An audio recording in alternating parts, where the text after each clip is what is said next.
Welcome to the Missouri 811 and Kansas 811 podcast. I'm Nick Rasa with Missouri 811, and this is my good friend Arch York from Kansas 811, and he's here to tell you a little bit about what's going to be on these podcasts. Great, thanks, Nick. Really looking forward to these podcasts. Nick and I decided a couple months ago that we wanted to put a podcast together, invite some friends, some clients, things like that from across the industries, from utilities, locators, excavators, and we want to talk about what's going on in the field. We thought it'd be a great opportunity to hear some of the success stories out there, maybe some issues they're having. We plan on talking about a little bit of everything from what we've done in the past. Nick and I both have a background in utilities and locating, and now we've both been in the one-call industry for the last 8-10 years. Worked together on a lot of projects, so we wanted to partner up and do this, and so welcome. I hope you enjoyed the show. Please let us know if you're ever interested in being part of our podcast. Reach out to Nick or I. We'd love to have you on, but we really like to have a lot of good guests with a lot of good knowledge out there so you can take something away from it. Also have a little bit of fun while we're doing our podcast. So thanks. Sit down, relax, enjoy the show, and thanks for being here. Thank you, Arch. All right, well, good afternoon. Welcome to Nick and Arch's podcast for Missouri 811 and Kansas 811. Thanks for joining today. We've got a great guest on for you today. My name is Arch York. I'm with Kansas 811. I'm Nick Rasa. I'm with Missouri 811. And our guest, we'll let you introduce yourself. Yeah. Brent Berry, City of Olathe, right-of-way manager. Great. Well, thanks. Great to have you. Yeah, thanks for taking the time today. Kind of a new avenue we're taking with the podcast a little bit. Nick and I, we don't know a lot about the right-of-way stuff, but we definitely know how it ties in a little bit with the Kansas 811 and Missouri 811. But the importance of the placement of the utilities, removing utilities, changing things. And that's kind of what we want to talk to you about today, is just some of the stuff behind the scenes, what goes on, and what right-of-way management looks like. Absolutely. So if you don't mind, maybe just kind of kick it off, get a little bit of background about yourself, and then we'll just kind of go from there. Absolutely. Appreciate you guys having me on. So Brent Berry, City of Olathe, right-of-way manager. Been with the city for almost 20 years now. Started with the city in our project inspection group, so kind of out on all our different projects happening around town, just making sure contractors kind of following, building things correctly. City identified a need back in 2018, or around 2018, for some further utility coordination ahead of our projects. So I came over to engineering group back in 2018 as a utility coordinator. Kind of started building that process and kind of fine-tuning and working with our engineering firms as we relocate utilities ahead of our projects and kind of getting things cleared out. And then, as we continue to progress with that program, we found a lot of success in doing so, but continued finding needs, further managing the right-of-way. We didn't have a right-of-way manager. It was, we had permits that we were intaken for right-of-way work, but it was kind of piecemeal, through a few different groups. And early last year, took the role as a right-of-way manager, so kind of worked to build that process and kind of build that group up in Olathe. So okay, That's cool. Yeah, that's very interesting. I think some of the key things you mentioned there is placement of utilities and then replacement or moving facilities. So it's from the start to finish of something new, and changes right through the whole process has to come through your shop to get that make that stuff happen. Right? Yep, absolutely. So when mentioning that, because I've always wondered, I think to myself, because I sat in, and we'll mention it here in a little while, the ULCC meeting, we'll talk about that a little bit, but I sat in on that meeting with you guys sometime with a bunch of right-of-way managers, and one of my first thoughts is why was it built that way in the first place? If you're just going to have to move it in 10 years. Yep. I mean, is there something that goes into, obviously you don't know what the future's going to hold, but it seems like, I'll drive through an area sometimes and think, wow, there really should be a turn lane here. Why hasn't that been thought about? I mean, do you have to take all that into account looking into the future of these builds? Absolutely, yeah. So, I mean, we've got a large engineering group. Olathe is continuing to grow, and developments are building in areas that haven't fully built out roads yet, and just trying to keep up with all that. And so our engineering group's got a lot to keep track of with all that, and trying to stay ahead and plan and whatnot. But yeah, there's kind of a constant battle, and just so many variables out there that factor in. Why isn't there a right turn lane there yet? And Sure. maybe there's some large, expensive utility infrastructure there that, no, it's kind of buried into the ground, you don't quite see, and, it's a bigger can of worms to uncork. Eventually, maybe we'll need to add that, but, to get that moved is a little bigger undertaking, and all you see at the surface is a small manhole, and, it's not always readily apparent, so. Yeah, that makes a lot of sense. I mean, Yeah. your first thought is just pave over it, right? But you can't do that. Yeah, right. Well, I know there's a ton of different things you have to deal with, so maybe kind of give us a little thought on the different stakeholders you have to be involved with in your position. Yeah, absolutely. So right away in general, I mean, it's there's a lot of stakeholders, as you mentioned, using the right of way. Just kind of start in the middle of the road. You got the road itself within the right of way for folks to access, from their house to shopping centers or the highway or wherever else they might be going. And then, within that, you got parks departments that have trees that are planted. You got stormwater, and there's all just city infrastructure, street lights and signals and fiber interconnects between all that. Different cities have their own water systems, sewer systems. You start branching out beyond that, and you got all the utility users that are utilizing portions of the right of way to, run their lines to feed their different customers around town. Beyond that, fire, emergency management, our traffic department trying to manage the traffic flow and traffic, and just the public in general. So there's just so many different users, and I mean, that's only just touching a small portion of them. Maybe back up just a second, because like I said, this isn't in Nick and I's wheelhouse a whole lot that we deal with. So what's the difference between a right-of-way and an easement? Yeah, no, that's a great question. That's something isn't always readily apparent, and talk to a lot of homeowners about that same question very often. Right-of-way in general is, kind of that publicly managed piece of land, containing the road for the most part. Kind of access, between the houses and whatnot. If you're in a subdivision, and it varies around different areas, Olathe, if you're in residential area, it's typically 50 feet of right of way. It contains 28 foot of road. So in general, behind the curb, it's about 11 feet. Sidewalk sits within that. And that just kind of helps access folks between their house and whatnot, and gives that common access point. Oftentimes homeowners having to shovel snow or mow the yard within the right of way, which isn't necessarily their property, but they're responsible for the maintenance. So that's that portion. The easements, there's many different types of easements. Most commonly in kind of the 811 world, you're referring to like a utility easement, Right. Which beyond that, you got private utility easements and public utility easements. So in general, the public utility easement falls within a property owner's property. So the property owner's property abuts to the right of way, but within their property there is different easements that are often laid out to access utilities to then serve their customers, our residents. You mentioned something there that kind of sparked my interest a little bit, because probably a lot of people don't realize you got a 50-foot right of way, 28 of it's road, the others up into the yard basically, so it could go a little bit beyond the sidewalk that's in front of somebody's house. Yep. But you said there that the property owner or homeowner is responsible for maintenance. Is that like the mowing and different stuff? Do the property, what we run into a lot is a lot of homeowners will say, that's my property, I own that, so you can't dig this up without my permission. Yeah. And do you run into that quite a bit? And that's one of the common questions we kind of try to help educate, and it's kind of because you have to mow it, and I'm a homeowner as well, and Sure. kind of I've got a vested interest in keeping my property looking good, but at the same time my property line, if you had a surveyor go out and stake your property line, it actually doesn't go to the back of the curb. My property, I've got sidewalk on my side of the road.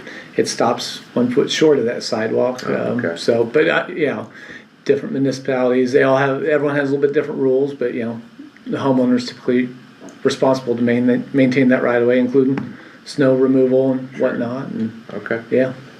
Yeah, that's interesting. Yeah. You said the right-of-way manager for Olathe is fairly new.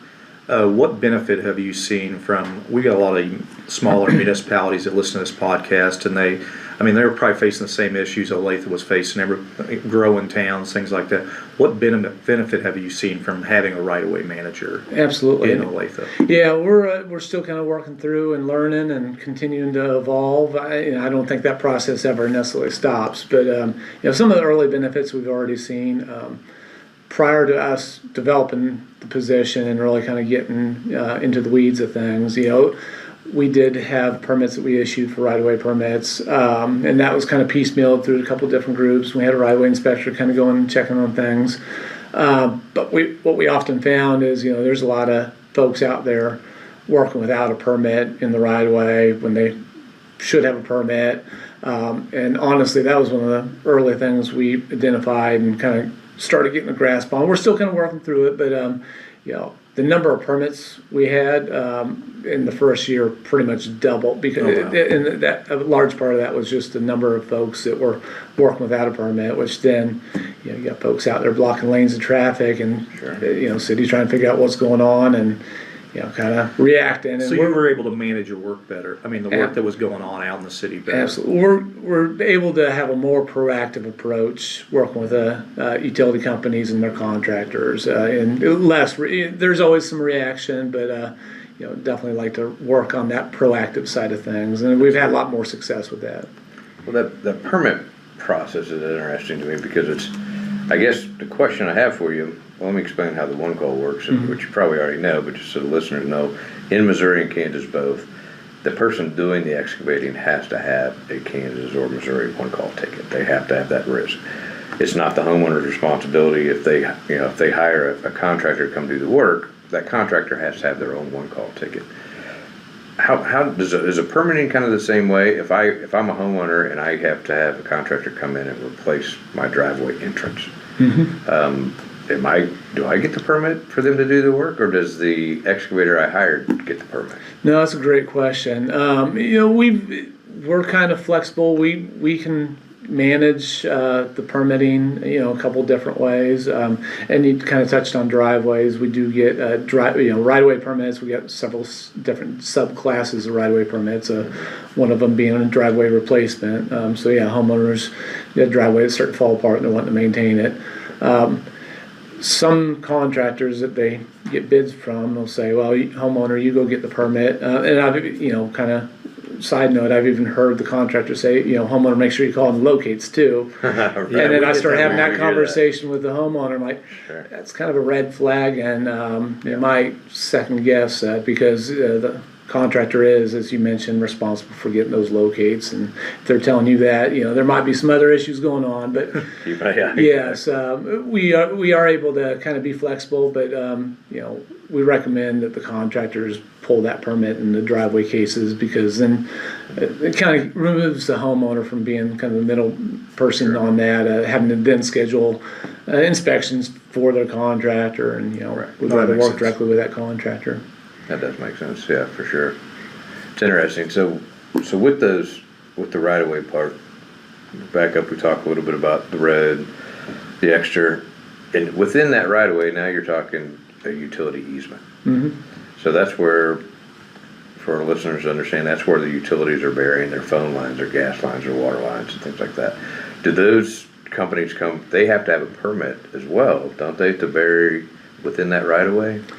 That easement? Yeah, so if they're working within the right-of-way, and typically the easement would fall beyond the right-of-way, out inside the private property, the homeowner's property. That easement's kind of a area defined within their property that and oftentimes that's written, when the subdivision's built, in most cases, that's part of as they plat it and develop that all out.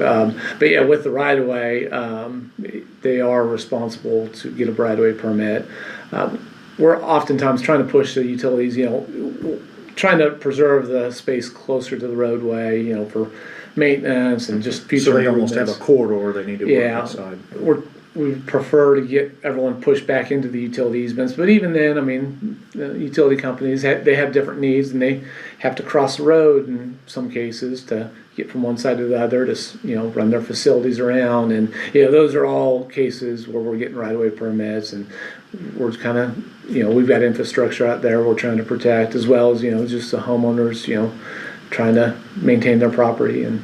And going back to the smaller municipals, probably with you being a new right-of-way manager, you probably established a lot of relationships with the utility companies that probably become fruitful later on, right? Oh yeah, absolutely. Yeah, I think that's something. I mean, we at Olathe we understand the different utility companies around town, and I often use the kind of wording. Their customers are our residents. I mean, we're working for the same people and trying to serve them. One and the same. We've got different needs. The utility companies are trying to run their facilities to provide service, and we try to cooperatively work together with them. But we also have our needs, and if they're not being met with the permit, we'll kind of intervene and make sure things are back on track.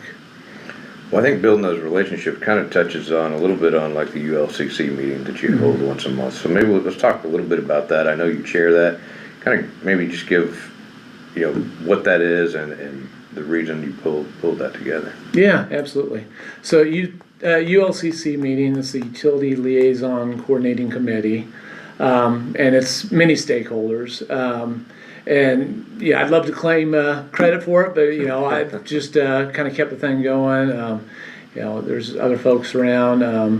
Alicia, she initially worked with KDOT and kind of kicked the thing off many years ago, and she's since moved on and kind of taken over. Kind of kept the thing going. I foresee it more in my role. Yeah, I kind of have the chair role, but. Really just kind of facilitator. We've got different municipalities, the state, the county, Kansas 811's often at the Kansas ULCC meetings. We've got contractors, utility company. All the stakeholders, trying to bring them in the same room and just kind of it's a round table. What projects do you have coming up? What issues are you facing? And oftentimes we're talking about seasonal topics. Today we had the ULCC meeting and kind of touched on we're quickly approaching summertime and we're coming into restoration season as a brief topic of discussion.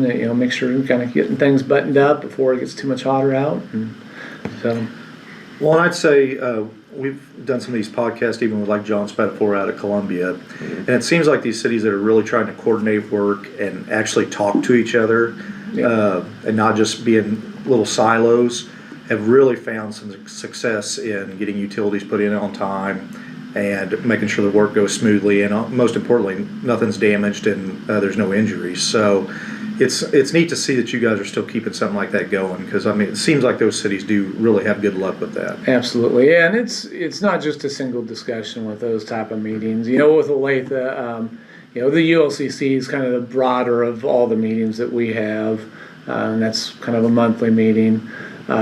We do meet with many of the providers kind of on a bi-weekly basis, especially ones that have a lot of overlap with our different projects around town, just to make sure some of the more detailed action items for each project are still moving along. And then beyond that, each project specifically, we've got our project teams that are working with the utility companies, and sometimes they're having individual meetings or group meetings specific to that project and really in the weeds.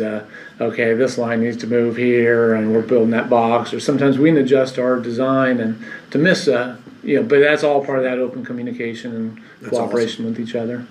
Yeah, I think that's key, and I think a lot of municipalities across both states could really benefit from that. It doesn't have to be a huge minute. The part of being the one here in Olathe, the ULCC, such a big city. So there's a lot of different people there. But, you get out to western Kansas, rural Missouri, different things like that, you can still have the same type of meeting. Yep. You can still get to say all the utilities in the room with the right-of-way manager. So in the permitting process, and a lot of the discussion, I sat in on some of those meetings. Usually, I'm usually double booked that day, so I try to jump in, get my report, and jump out. But the times I do get to stay, there's a lot of interesting conversations about what's going on and how they're gonna transition from one town to another town as well. So I know that's gotta be a little bit of logistics to keep track of. You're encroaching now onto Olathe, you're leaving Leewood, or you're wherever to come in with the same project. We talked a little bit today in the ULCC meeting, a little bit about the fiber overbuilds that are going on. The grant monies that are coming in through across the entire country, which is huge. It's very busy. Do you ever run into issues with the permitting? I mean, do you ever have to, and this could be a loaded question, I guess, do you ever have to, not scold someone, but control someone with the permitting process? Yeah, no, and that's one of the tools at our disposal, and just one of the things as we continue developing our right-of-way management program, that we're still kind of fine-tuning, but as you get a big build in town, you can kind of lose control if you don't kind of plan and cooperate and make sure it's all you get ahead of it. You get a lot of crews coming in and going every which way, and then you start having, locates can struggle to keep up with that, and, just they haven't ramped up yet. So some of those pre-planning meetings, I think are key, but we have had times where we've had to say, okay, you've got, 3 pretty good sized permits in, and we're gonna kind of back off, and before we issue out this next permit, we need to get you caught up on some of this restoration back over here on these other 2, and that's a big tool we've used. I think that's great info, and I think that's great info for our listeners, because I'm anticipating a lot of our smaller members, municipalities listening to this podcast, they want to find out kind of what you're doing. I've been out mainly in western Kansas, different places where some of these big builds are going on, and I've heard the word blanket permit several times. To me, I'm thinking that doesn't sound good. I mean, yes. What's your thoughts on a blanket permit? Basically, just I think at that point you kind of lose a lot of control, and I definitely would be hesitant. Maybe there's situations that I can't say we've ever tackled that, just because our past experience, I don't see that we'd have much success there, and I think I'd definitely recommend against something like that. And that's where it gets difficult with Olathe. We've got a lot of different folks and a lot of different projects, so we're able to have a position, able to focus in on this, where you might not necessarily have that in a smaller community. But having someone, if you got a build coming in like that, having someone assigned to be able to keep track and manage, and if you were to kind of like eating an elephant thing, right? Right. The whole, Right. You're not going to eat the whole thing. You got to break it into pieces. And I'd say the permit, just manageable chunks, and that's a key. I think to that's very success. important for our listeners, because like I said, that's the biggest complaints me and Arch get is overbuilds come in their town. It just overwhelms them with work, and then if you give them a blanket permit and you just give them free reign, it's hard to control that. Yeah, and I sat in a meeting last week actually with a small municipality, and that was the first thing they said, and it ended up being a great meeting. We brought the contractors in, the telco company that was doing, owning the fiber, things like that. And the discussion right out of the gate was, well, we gave you a permit to do the whole town. Mm-hmm. So they basically gave them one permit, charged them for that permit, but then they were a little upset because they called in locates for the entire town, and they brought in 4 crews.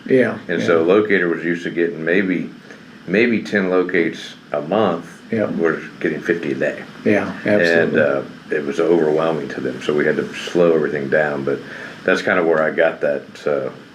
I heard that again, the blanket permit. So that's. Well, and with that too, that'd be another opportunity. The stakeholders aren't just the municipality and that utility company or contractor. That'd be a good opportunity to bring in, whatever locate companies, or maybe they're reaching out to you guys to say, hey, we've got this big build coming in. Can you help? But maybe you guys just kind of help with some guidance too. Yeah, and that's one thing, that from a one-call perspective, and this is for our audience as well, is we've been trying for 50 years to get people called before you date. So we definitely don't want to tell them not to. So the throttling or backing off of tickets, we've had that brought to us several times, brought to our boards. And that's probably not ever going to happen, because we want the opportunity to protect those utilities out there. We want to get those requests in the hands of the utilities. So we don't want to stop them at the door, because our concern is if we stop them at the one call level, they might not call. They might just go do their work anyway. Yep. We have created a playbook, per se, that's on our website. I know we've shared it with Missouri, and actually a lot of states across the country we've shared it. A group of people with the Kansas Damage Prevention Council got together, put this playbook together, and it's out there available on Kansas 811 website. And it's a start to finish opportunity to how to handle an overbuild, especially in a small municipality, and it even addresses the permitting. So for our listeners, I think it's a great tool if someone's starting to encounter that. So when we have those overbuilds, let's switch gears just a little bit, because I find it interesting to listen to people in the ULCC meeting talk about moving stuff. What entails? I mean, what all do you have to do to get stuff moved? Yeah. Because when it's placed pretty tight usually, right? Absolutely. So I mean, I could go on for this. It's not an easy topic to tackle right there. Right. And, folks that are familiar with it, just projects in general, and the city's kickoff. I mean, there's a lot of obstacles and a lot of headaches and a lot of stuff they got to navigate through. And I kind of mentioned as we kicked off, as I transitioned from a project inspector over to our engineering group, that was one of the first needs we had identified was a utility coordinator, which was right in that world. So, I mean, very briefly, kind of in general, I mean, the process, we get the design firm on board for most cases. And we've developed a checklist to make sure they're kind of following and getting the basics. But just kind of kicking things off, one of the first things they'll do, we ask our consultants to do is, reach out to, one, call in the locates for the project, because they're going to go out and survey, locate marks and utility boxes and anything else out there, in addition to other infrastructure, curb and storm sewers, and they're collecting all this information. So I'm going to pause you there just 1 second, because I want our listeners to hear that. Yes. Is what Brent was just talking about. Please, listeners out there, if you receive locate requests for surveys and design, that's huge. Yes. Because what you're doing, right? That is honestly, I mean, that's kind of the make or break it point. Just that, right? I mean, that's the first thing off the project, or the start of the design project. And I love hearing from utility locators when they go, well, they're putting a new, building a road, whatever, and they're going on the side with all the utilities. Like, well, did you mark the design ticket? And so they knew where all those were at. Yeah. So I mean, it's very important. I Absolutely. agree with you. It's one of our biggest struggles right off the bat. Okay, so that's good, and we'll probably focus more on that in a future podcast, because we get a lot of calls from that. And and Nick and I both started in the locate business long ago. Yeah. And we laugh all the time, because I remember receiving those design tickets, and I would laugh and say, this is 1-800 dig right, and I'd draw right. Why do I got to mark all this and nobody's even digging? Yeah. I didn't see the big picture of things back then, and so learning it and hearing from you how important that is in the beginning stages. Yeah. And I think especially for the locators out there, in internal or contract locators that are listening to this podcast, it doesn't mean if you receive that ticket from the City of Olathe, the engineering side of the house, they probably don't necessarily need a mark every 15 feet for a 2-mile job. They need to have information, so they need to reach out to those engineers and talk about the maps and talk about sides of the roads and mark out where you need it. Because I assume in that design phase, you don't need it marked out. It's going to vary. Yeah, I mean, I guess it could, and if you're congested. Some areas, you get around the intersection, it could, especially if the line's turning and it's not running straight, it could be more critical to get, a little closer marks. Oftentimes, what our, the design surveyor will do is they'll go survey each of those locate marks, and then they start connecting the dots on their CAD program as they draw the plans. In Missouri, if the person calling it in is actually okay with it, you can actually provide maps as well, utility maps. I mean, now if you request you want the markings on the ground, they got to do it. But there is options out there to work with someone like you to get the resources you need. Absolutely, and that is the second kind of in our checklist. They're reaching out for that mapping, they're calling them locates. On the flip side of that, now our consultant should have a list of all the utility providers in the area. And one thing we tell them, regardless if it marked as clear, no conflict, or whatever it might be on that ticket, we've got a list of all those points of contact with those different utility companies. Reach out to them, early on is start a design, say, hey, we've got this project coming up. Here's a footprint. We don't have a design yet. We're just starting that.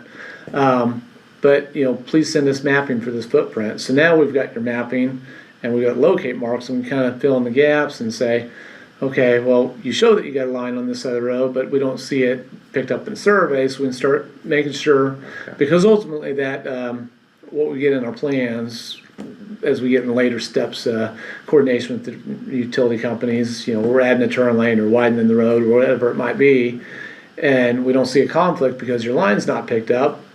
We don't know that we need to get you moved, and then it doesn't become an issue until later on when our contractor's in the field trying to work, and now we got this line that's suddenly popped up. And I want to put a little plug in for Missouri, because this is something the municipalities, city managers and things have asked for in Missouri, but we're actually rolling out second quarter this year, a utility coordination tool where utilities and municipalities can put out their 3 to 5 year plans of work they're planning to do. Yeah. And it actually, when those things intersect with each other, conflicting projects, it will actually trigger that for a communication to start happening. Yeah. And so they can start working farther in the future to plan for those things. So that's just a plug for Missouri we're getting ready to roll out. No, that sounds real good. No, that's great. I think that's something that, and Nick and I work very closely as we come up with different projects. Like Nick and I talked about this very project they're working on, and that's something that as soon as we'll let them hash out all the dirt first, and then we'll take it once they get it built. Yeah, absolutely. We'll move it into ours after they work out the bugs. So we kind of went down the track there about the importance of that. So, So to continue that discussion, because I got a couple more questions, I'm probably going to, throw you a curveball on. Yep. So as you're moving those utilities, you get your first step, you get all the locates, you start the engineering process of it. So then from that point forward, after you determine all that stuff's there, what's the next step? Once we've got everything picked up and we've got some plans that are being developed and we're widening the road or whatever it might be with the project, now we've got something to work with, and now we can start identifying conflicts. So typically we'll kick off, and all these projects differ slightly. There's not one quite the same, but typically it's going to be utility meeting number one. Bring everyone in. Anymore, they seem to be a little bit more virtual, which is great. Sometimes they're in person still. But we'll kind of go through and say, hey, here's the plans we've developed. We're still adjusting some stuff in the design. It's not 100%, but it gives utility companies the opportunity to say, my line isn't picked up, or that's not quite right. Kind of that back and forth, open communication, and just start diving into those processes. Beyond that, we continue the design, and eventually, as we identify the conflicts, we start figuring out, okay, this line is in the way. There's no adjustment to our design we can make. We need to move it. Right. So then the utility company starts their preliminary stages or work on their relocate designs, and they kind of progress, and then they'll share those back with us, with our project team. And it kind of goes back and forth, and sometimes we might go through several different revisions on those. Eventually, as we get further into it, we might have some other utility coordination meetings as we fine-tune projects, but they develop their plans, and then once everyone's on the same page and happy with those relocate plans, they'll move to construction. They'll get their contractor or their own in-house crews on it, and they'll pull permit with the city. City, we partner with them. When we have relocates ahead of city projects, we waive fees because we're forcing to relocate, but they're using the city right away, which is why we charge fees on the other side of things. But it's a partnership, so we're trying to work with them. We waive the fees, and that was where I was gonna throw you a curveball, but you kind of answered it there. Yeah. Who pays for it? Yeah. It's one of those. I'm a small telephone company. I come in and I spend $100,000 to place this fiber down this right away. Yep. 5 years from now, you come and want me to move it. Yeah. It's going to cost me another $100,000 to move it. Yeah. So now I'm two into something that cost me one just because. Now, do the utilities know when they bury in a right of way that you may someday have to move this? Yeah. As they, they work oftentimes franchise agreements, oftentimes work through our legal group, and they've got a lot of language in there that, specifically speaking to, relocates as they, city identifies needs to improve and maintain infrastructure in the right of way. we encourage the users of the right of way, the utility companies, place your stuff strategically so you can avoid, and we try to help them. It's tough to foresee all the improvements down the road, but we always try to point out, or if we've got a bill coming in and we've got a project that's in our 5-year CIP, we try to call those out and just, hey, FYI, we got this project coming up, we'd recommend maybe considering a reroute, Sure. choosing a different path, so we definitely try to keep those conversations open. I do have one other question, just kind of out of curiosity, and then we'll get to where we're wrapping things up, because we're kind of pushing up against time here, and we want to make sure we don't take up your whole day, but we probably keep talking forever. Oh yeah. On those right-of-ways, when you, for instance, if you go out to build a new road in Olathe, is it a first come, first serve for the utilities to get buried? Yeah, so that's a tricky one. That's definitely a tricky one. Okay. There's right of way already established in most areas, and there might be some new right of way we acquire. If it's tied to a project that we're managing, and especially if we're moving stuff around, we try to strategically place stuff so everyone's protected the best we can. It's definitely a lot to manage amongst all the different variables of the project. If it's a utility company, looking to build, and they're serving the subdivision a couple miles down the road, and they request a right-of-way permit, and we're trying to push them, to the back of the right-of-way to preserve that space the best we can. But to that point, it's kind of more a first come, first served in that regard. There might be a company behind them that kind of work their way in, ideally. Sure. So yeah. Sure, and I assume a lot of times, you promote joint trench when possible, things like that, just to try to reduce that sheer volume, and it's such a small corridor. Absolutely. Yeah, we've had many opportunities to utilize that approach on our projects. It's kind of amazing that you used to have power, gas, water, and one communication provider. Now, you rattle through different areas, and there's Sure. many, and some of our joint trenches will get 7, 8, 9 communication providers all bundled together, which is great to be able to get them partnered together and help preserve that space and strategically place them in a better spot on the project. Without a doubt. Well, Nick, what else do you have? Do you have anything? I just say, just listening to this conversation, like I said, this isn't typically in our wheelhouse, but Yeah. for the municipals that are listening, like communication, sounds like a lot of your job is communicating, being proactive, Absolutely. talking with all these stakeholders. Don't just, when people come into your town to work in your right of ways, to me, you need to be communicating with them. Have a permitting process. Those things I think would help you ease some pain. Absolutely. Yeah, and I think some invites, and if you're okay with it, I'd like to invite some municipalities from across the state to join in when you do a virtual call for ULCC, just to listen to some of the conversation. Absolutely. I think that would Absolutely. be very beneficial to them. For Yeah, sure. and it's definitely open to all the stakeholders. So we'd definitely be interested, and and it's it's an opportunity. You don't have to join everyone, but Sure. folks are, as they're available, please join. Right, absolutely. Well, Brent, thank you for your time. It's been fun. Yeah, Appreciate it's been it, guys. great. Yeah, appreciate it very much. And for our listeners, please tune in. Listen, it's great interview today. If anyone out there is interested in being on our podcast, reach out to Nick or I. We'd love to have you. As you guys can tell, we try to keep it lighthearted, fun, but we provide some really good information to our listeners. And I think this was huge. This is going to really help some people out there. So reach out to us if you'd like to be part of it, and we appreciate everyone's time. All right. Thank Thank you, you. guys. Thanks, guys. Well, that's it. Arch, do you have any final words? No, I just want to say thank you for joining today. Appreciate your time. Hope you got a little knowledge out of it, had a little fun. See you next time. See you next time.